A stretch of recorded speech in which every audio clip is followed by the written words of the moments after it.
Bon matin, mes amis. Il est tôt. Ce matin, il est 6 heures du matin, puis fait déjà un petit bout que je suis debout. Écoutez, on va faire cette dernière petite capsule portant sur les relations avec des personnes narcissiques ou à tendance narcissique. La dernière capsule que je voudrais faire, j'aimerais... Tu sais, la dernière fois, ce que je t'ai dit, c'est que j'ai une part de responsabilité. Maintenant, ce que j'aimerais, c'est qu'on puisse discuter de « OK, mais je fais comment pour me mettre à l'abri de ces gens-là? Qu'est-ce que je fais? » La première affaire que je dois faire, c'est avoir une idée, une bonne idée de qui ils sont. Ces gens-là, dans leur pathologie, dans leur maladie ou dans leur égocentrisme extrême, ils ne pensent pas comme un être humain normal pense. C'est des gens qui ont une conscience altérée, comme je l'ai déjà dit. C'est des gens qui se voient toujours comme la victime des autres. C'est des spécialistes de la projection. Ils vont te taxer d'être ce qu'ils sont eux-mêmes. Tu sais, comme je te disais, dans la phase de déstabilisation, ce qu'ils veulent faire, c'est réduire ce que tu es, que tu en arrives à la conviction que tu n'es rien sans eux ou sans elles. Tu comprends? Sans elles. Pardon. Ce qu'il faut que tu comprennes, c'est que tu ne pourras jamais rendre ces gens-là à la raison. Ces gens-là ne ressentent pas de remords, de culpabilité, de remise en question, tel que toi et moi, on peut le ressentir, malgré nos défauts de caractère. Ces gens-là ne s'amenderont jamais et ils ne changent pas. En vieillissant, tout ce qui change chez ces gens-là, c'est leur capacité à camoufler ce qu'ils sont. Plus ils vieillissent, puis plus ils sont ce qu'ils sont véritablement. Il faut que j'admette sans réserve mon impuissance à pouvoir être heureux en étant en relation avec des gens comme ça. Il faut que j'admette ça sans réserve. Il faut que j'admette que leur but, ce n'est pas de pacifier, ce n'est pas de vivre une belle relation. Leur but, c'est le tourment, leur but, c'est d'imposer. C'est comme ça qu'ils sentent quelqu'un, tu comprends? Donc, la première affaire qu'il faut que je fasse, c'est admettre mon impuissance. Je ne les changerai pas. La deuxième chose que je me dois de faire, qui va avec. Les narcissiques, pour être capables d'opérer, ou tout du moins avoir du plaisir à opérer, ils ont besoin de sentir comment tu te sens. Ça va te paraître ridicule, là, ou difficile à faire plutôt, mais il faut que tu leur en donnes zéro, ou tout du moins le moins possible. Pas qu'ils voient ta peine, pas qu'ils voient ta colère, pas qu'ils voient ta culpabilité. Il ne faut pas qu'ils soient capables de lire dans tes émotions, parce qu'ils vont manipuler avec ça. C'est avec ça qu'ils vont savoir comment agir avec toi. Donc, avec ces gens-là, tu as besoin de bâtir une barrière émotionnelle.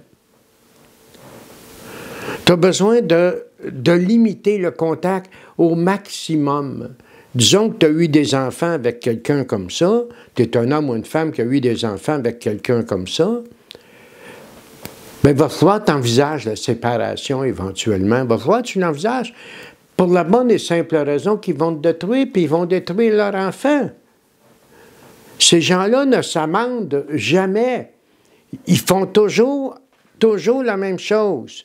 Phase 1, séduction, ils vont te laisser croire qu'ils ont compris. Phase 2, déstabilisation, ils recommencent leur game. Phase 3, démolition. Phase 4, ils se poussent. Phase 5, ils reviennent à séduction. Pardon, phase 1, séduction. Puis ils continuent comme ça, sans arrêt. Ce qui arrive avec un dépendant comme moi, c'est un peu comme le gambler, hein, que je disais à un moment donné dans une de nos petites capsules.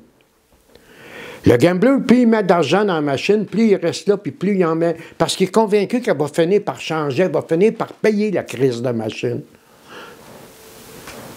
Ben, les dépendants, ils font pareil quand ils sont aux prises avec un narcissique ou un pervers narcissique. C'est quoi qu'ils font? Ils restent là. Plus ils investissent, plus ils ont mal, plus ils restent là. Donc, il va falloir que tu envisages qu'il n'y a pas d'autre solution que la séparation. Et de toute façon, ces gens-là ne veulent rien savoir de personne en incluant leur enfant. Ils n'ont pas plus de sentiments qu'il faut pour leur enfant. S'ils ont le choix entre sauver leur relation avec leur enfant et sauver leur face, ils vont sauver leur face. Donc, pour toi, si tu as eu des enfants avec quelqu'un comme ça, que tu sois un homme ou une femme, il faut que tu limites au maximum le contact. Il ne faut pas que cette personne-là sente comment tu te sens. Il ne faut pas qu'elle voie si elle t'atteint. Il ne faut pas qu'elle voie ce que tu fais. Elle va tout utiliser contre toi. Donc, la première chose, c'est d'admettre ton impuissance. La deuxième, c'est d'éliminer le plus possible le contact. Si le ou la pervers en question, entre autres, c'est un de tes parents, tu sais, je sais bien que la religion va te dire « Père et mère, tu honoreras ». Oh non, coup de jouac! Il faut que tu coupes le contact, c'est une question de survie. Si tu te dois de rester en contact physique pour 1000 raisons, il faut que tu coupes le contact émotionnel. Il ne faut pas que ces gens-là aient rien de toi, même si c'était tes parents. Parce que si tu as eu un parent narcissique, il ne peut pas avoir été édifiant pour toi. Il ne peut pas t'avoir bâti. Il ne peut pas t'avoir aidé à te bâtir. Ça ne se peut pas. Tu sais, j'ai l'air drastique un matin, mais il faut que tu comprennes, là, que si tu as été en relation avec une ou plusieurs personnes comme ça, qu'à un moment donné, là, il faut que tu aies vis-à-vis ces gens-là la même attitude qu'un alcoolique qui veut s'en sortir doit avoir vis-à-vis l'alcool. Contact, zéro. Il n'y a rien à foutre avec ce monde-là. Tu comprends l'idée?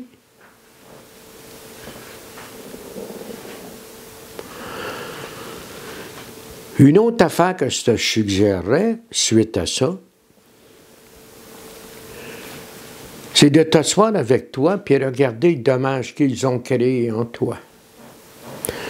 Prendre conscience du dommage qu'ils ont créé en toi, au niveau de ton estime, au niveau de ton autonomie, au niveau de ta valeur. Prends le temps de regarder les dommages qu'ils ont faits. Après ça, là, ça fait quelques années que tu es en relation avec cette personne-là, c'est toi, là. Puis mets sur papier ce que tu es certain de cette personne-là. Tu vas tomber à terre. C'est des pathologiques.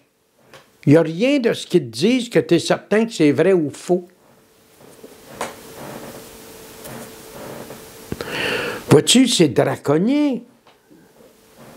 Marie-France Régoyane, comme je pense vous avoir déjà dit, qui avait écrit « Les manipulateurs sont parmi nous », à la fin de son livre, en page en arrière, là, sur le couvert, elle écrit « La plupart d'entre eux ne tueront jamais personne, mais ils donneront à plusieurs l'envie d'être morts. »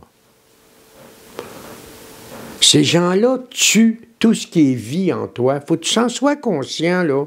Fais le bilan de cette relation-là, puis tu vas voir que tu n'auras pas envie d'y retourner. L'autre affaire m'a te recommandé, si tu étais en relation plus d'une fois dans ta vie avec quelqu'un qui est à tendance narcissique, m'a te recommandé très fortement, moi, d'aller faire un tour chez le psy. Parce qu'il y a une partie du problème qui vient de toi, là. Il y a quelque chose qui ne va pas, là. Vois-tu, ce matin, moi, c'était la dernière petite capsule là-dessus que je voulais te faire. On ne va pas finir la capsule, on va parler d'autres choses. Mais tu sais, on en a fait 4, je pense, là, sur être en relation avec les narcissiques. Si je te parle de ça, c'est parce que pour un dépendant, c'est mortel d'être en relation avec ces gens-là. Bien, ça l'est pour tout le monde. Mais quelqu'un qui n'est pas un dépendant, qui est un peu solide, il ne restera pas là, hostie. Faut que je m'interroge à savoir qu'est-ce que je fais là. Dans la plupart des cas, c'est pas toujours vrai, là. Si j'ai placé un narcissique ou une narcissique dans ma vie et que je me bats avec ça en me faisant souffrir, c'est que fort probablement qu'il y en a eu dans mon enfance. Fait qu'un matin, ce que je voulais te dire, c'est que c'est pas un jeu. Il n'y a pas 32 façons de sortir de là, il y en a une. Contact zéro, comme on disait. Puis je vais te souhaiter une belle journée, puis une belle fin de semaine, puis je te reviens la semaine prochaine avec une autre capsule. Au revoir.